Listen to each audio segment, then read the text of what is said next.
فَانْكِحُوا مَا طَابَ لَكُم مِّنَ النِّسَاءِ مَثْنَىٰ وَثُلَاثَ وَرُبَاعَ، جو تمہیں عورتیں اچھی لگیں ان عورتوں سے تم نکاح کرو، 2 3 4 4۔ اچھا، فَإِنْ خِفْتُمْ أَلَّا تَعْدِلُوا، اگر تمہیں خوف ہو، اندیشہ ہو کہ تم 2 3 4 4 کی صورت میں انصاف نہیں کر سکو گے، عدل نہیں کر سکو گے، تو فواحدہ، پھر صرف ایک سے کرو۔ اس آیت مبارکہ میں نکاح کرنے کا حکم دیا گیا، اور کم از کم 1 2 3 4 سے زیادہ کی اجازت ہے، یعنی ایک آدمی اپنے نکاح میں بیک وقت ایک ہی ٹائم میں 4 عورتیں اپنے نکاح میں رکھ سکتے ہیں، لیکن اس کے لیے شرط لگائی کہ وہ 4 کے درمیان میں انصاف کر سکے، تو اگر وہ انصاف نہیں کر سکتا تو پھر ایک ہی سے نکاح کرے۔ یہ صحیح۔ اب انصاف کا مطلب یہ ہے کہ ان کو برابر سب کو وہ نان نفقہ خرچہ دے سکے، وہ سب کے لیے جسمانی طور پر بھی سب کے لیے برابر ہو سکے، اور سب کو ایک ساتھ لے کر چل سکے۔ ایسا نہ ہو کہ ایک کے لیے وہ سب کچھ ہے اور باقیوں سے وہ سب کچھ ختم ہو گیا ہے، تو پھر ایسے شخص کے بارے میں جس کو خدشہ ہو کہ وہ انصاف نہیں کر سکے گا، تو اس کے لیے ایک سے زیادہ کی اجازت نہیں ہے۔ اچھا، اب یہاں جو لبرل لوگ ہیں، سیکولر ذہن کے لوگ ہیں، یا ہمارے دور کے جو ماڈرن ذہن کے لوگ ہیں، ان کا ایک بڑا اعتراض ہے اسلام کے اس حکم پر کہ بھئی یہ کیا بات ہوگی، ایک مرد جو ہے نا 2 شادیاں کرے، 3 4 4، 1 by 1 کیوں نہیں ہے؟ تو وہ اس کو اچھا نہیں سمجھتے کہ اسلام میں 4 شادیوں کی اجازت کیوں، ایک سے زیادہ کی اجازت کیوں؟ تو اس کی ذرا حکمت سمجھ لیں۔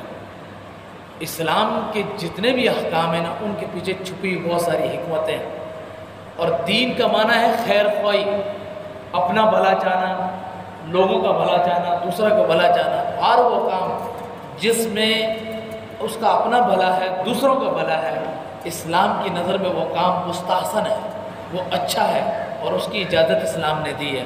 تو اب ایک مرد کے لیے 2 3 4 4 شادیاں کرنے میں کیا بھلا ہے؟ تو سنیے گا، ہم دیکھتے ہیں کہ عورتوں کی شرائط پیدائش زیادہ ہے۔ اب تقریباً اکثر گھر دیکھیں گے ایسے کہ جن میں بچوں کی تعداد زیادہ ہے اور بچوں کی تعداد کم ہے۔ گھروں میں تناسب کیا ہے؟ 2 بچے ہیں تو 3 بچی ہیں، 2 بچے ہیں 4 بچی ہیں، 1 بچہ ہے 3 بچے ہیں۔ تو زیادہ تر ہمیں گھر پوری دنیا میں ایسے ملیں گے کہ جہاں بچوں کی تعداد کم ملے گی اور بچیوں کی تعداد زیادہ ملے گی۔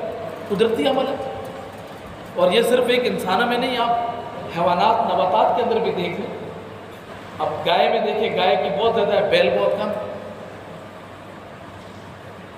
یہ نظام فطرت، ایک چیز کو چلانا ہے، اللہ کا نظام۔ اور پھر اب شرع اموات پہ آ جائیں، مردوں کی شرع اموات زیادہ ہے، عورتوں کی شرع اموات کم۔ مرد جنگوں میں جو شریک ہوتا ہے، بہت سارے مرد جنگوں میں شہید ہو جاتے ہیں۔ مرد کارخانوں میں، فیکٹریوں میں، ٹریفک حادثات میں ان کی اموات بہت زیادہ ہو جاتی ہیں، جبکہ عورتیں ان سب چیزوں میں بہت کم ہیں۔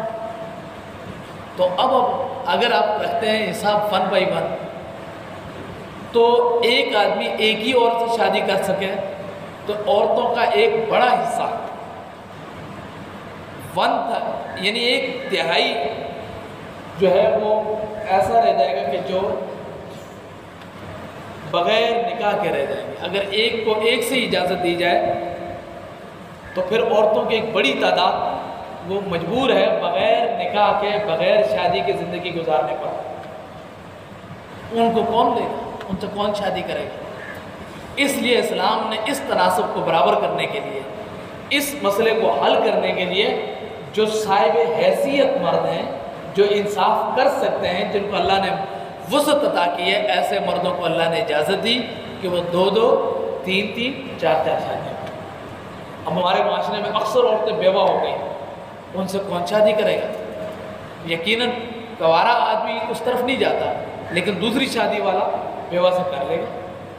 کچھ عورتیں بانجھ رہ جاتی ہیں، وہ اولاد پیدا کرنے کے قابل نہیں ہوتی، ان کو طلاق ہو جاتی ہیں، کچھ کی عمریں زیادہ ہو جاتی ہیں، تو دوسری شادی میں جو دوسری تیسری کرتا ہے وہ وہاں ایڈجسٹ ہو جاتی ہے۔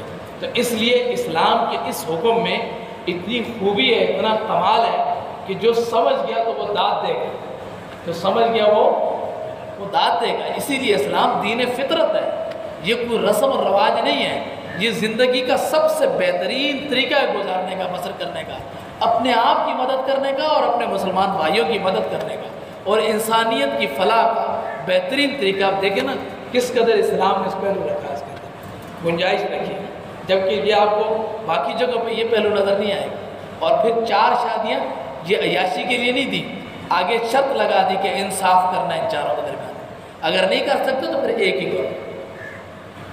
اور یہ حدیث میں سخت ترین وعید آ گئی کہ جو شخص کی 1 سے زیادہ شادیاں ہیں اور وہ انصاف نہیں کرے گا تو کل قیامت کے دن اس کا ایک پہلو شل ہوگا، جھکا ہوا آئے گا، وہ اپنے اس کا ایک حصہ جو ہے قیامت کے دن کام نہیں کر رہا ہوگا، وہ اس وجہ سے کہ اس نے اپنے ایک حصے کو دنیا کے اندر نظر انداز کیا، وہ اس کا ایک حصہ اس کی دوسری بیوی تھی یا تیسری بیوی تھی۔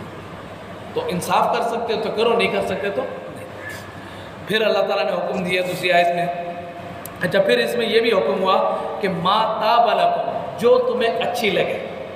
اب یہ 2 تمہیں اچھی لگے، یہ مرد اور عورت دونوں کے لیے، مرد کے لیے بھی ہے کہ جو عورت اسے اچھی لگے وہ اسے نکاح کرے، اور عورت کے لیے بھی ہے کہ جو مرد اسے اچھا لگے وہ اسے نکاح کرے۔ یہاں والدین کے لیے حکم ہے کہ جب اللہ تعالیٰ فرماتا ہے کہ ما طاب لکم، جو تمہیں اچھی لگے اسے نکاح کرو، تو اگر آپ کے بچے کسی رشتے کو پسند کر لیتے ہیں، بچہ یا آپ کی بچی کسی جگہ پر شادی کا اظہار کرتی ہے، آپ تھوڑا سا اس کی تحقیق کر لیں، اگر وہ ٹھیک ہے تو اپنی ضد، اپنی آنا اس لیے نہ کھڑی کریں کہ کیونکہ بچوں نے آپ سے پوچھا نہیں، خود کیا ہے، فلاں کیا کہے گا، فلاں کیا کہے گا، اس ساری آنا کو ختم کر دیں اور ان کی اس پسند کا احترام کریں، ان کی اس پسند کا لحاظ رکھیں، ان کو شادی کی اجازت دیں اور شادی کریں، یہ کوئی عیب نہیں ہے۔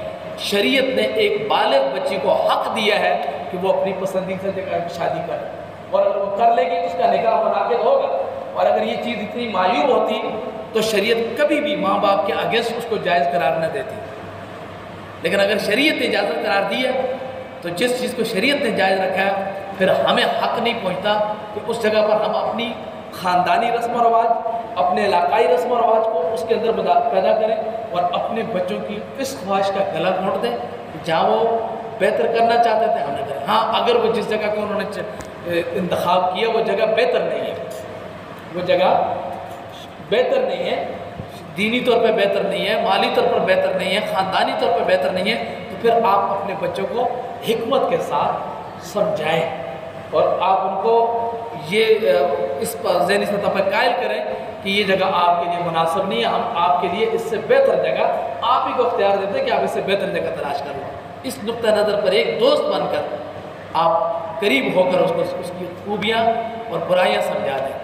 تو یہ بہت ساری جو ہمارے یہاں پریشانیاں ہیں کہ بچے گھر سے بھاگ کے شادی کر لیتے ہیں، کورٹ میرج کر لیتے ہیں اور بہت ساری جگہوں پہ چلے جاتے ہیں، پھر مساوات خاندان میں لڑائیاں ہو جاتی ہیں، قتل و غارت ہو جاتی ہیں، تو لوگ اس چیز سے محفوظ ہو جائیں گے۔ اور یہ بات میں نہیں کہہ رہا، قرآن پاک کی آیت ہے ما طاب لکم، جو تمہیں اچھی لگے۔ تو خود تھوڑا سا مرد اپنے نقطہ نظر پہ جب سوچے کہ جب وہ خود شادی کر رہا تھا تو کیا اس وقت اس کی کیا رائے تھی؟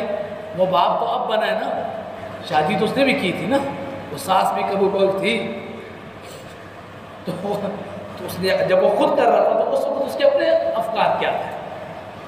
وقت کے حساب سے بہت ساری تبدیلیاں آتی ہیں۔ آج کا بابا، اس کی شادی آج سے کم از کم 50 سال پہلے ہوئی تھی، تو 50 سال پہلے کا حیا اور ادب آج نہیں ہے۔ وہ اس جگہ پر بیٹھ کر کبھی نہ سوچے، وہ آج کے دن میں بیٹھ کر دیکھے کہ آج وقت کیسا چل رہا ہے۔ اگر میں نے اس وقت تک یہ نہ کیا تو اس کا نتیجہ کیا نکل سکتا ہے؟ تو لہٰذا شریعت نے جو راستہ رکھا ہے اس راستے کو بند نہ کریں، اس راستے میں گنجائش ہے تو آپ بھی مان لیں، قائل ہو جائیں، اس میں کیا بری بات ہے، ٹھیک ہے؟